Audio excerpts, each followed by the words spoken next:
Made it back safe and sound. Time to get these babies in some water. You don't necessarily have to keep your fresh cut trees in water, but we have a place to do it, so we do. And I think our customers appreciate that they're getting a little bit fresher tree than you would at Lowe's or Food Line, where it's just standing on the asphalt, or at other tree lots where they just stand them up on the dirt. So we use our dump tank that we use for washing squash in the summer. Put about 6 inches of water in it, and it holds quite a few trees, believe it or not.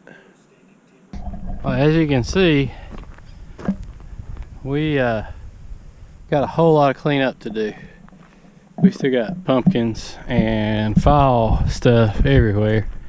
So we've not even begun the transition from produce stand to Santa's workshop. But there's a farmer's market tomorrow, and Holly's wanting to take a bunch of wreaths and trees and Christmas stuff. So don't really have any Fraser fir brush yet, unfortunately, because obviously we're just got our trees. And check out the stumps on these trees. Some of the guns are limbed up 8 to 10 inches. I wouldn't normally limb them up like that myself. Every once in a while you find one that's not been limbed up yet. So I may be able to get just a little bit of brush, but 95% of these trees have been limbed up quite a bit. So evidently these people are selling brush now, and you buy trees, you don't count on getting brush because they've already cut the brush off the bottom of them, and that's where we make our wreaths.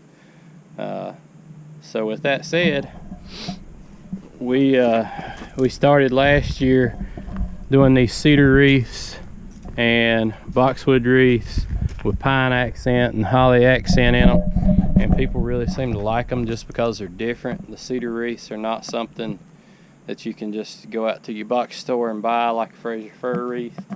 So I'm gonna get out the old wreath maker and try to whip up some cedar wreaths with pine accent and holly accent, and I might get a couple of boxwood wreaths made. I was gonna stand the trees up in the woods, but I'm gonna be setting up the tree lot this week.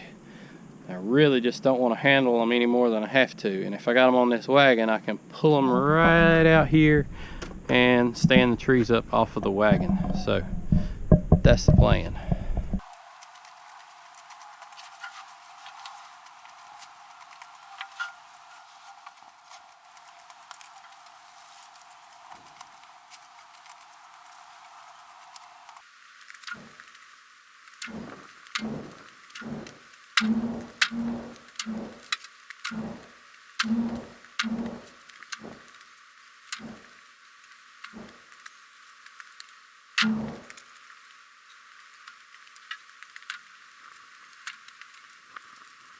I got a hot tip for y'all if you're thinking about trying some red cedar, or whatever kind of cedar, white cedar, whatever cedar you have in your area.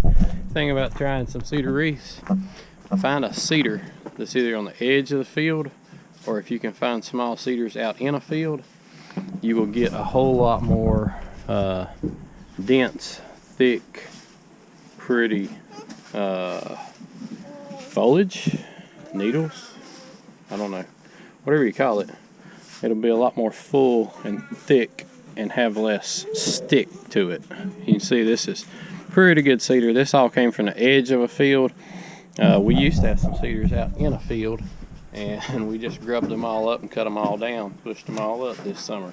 So we're down to using what's on the edge of the field. But cedar makes a really pretty wreath. If I got enough camera battery, I'm going to show you how this cedar goes.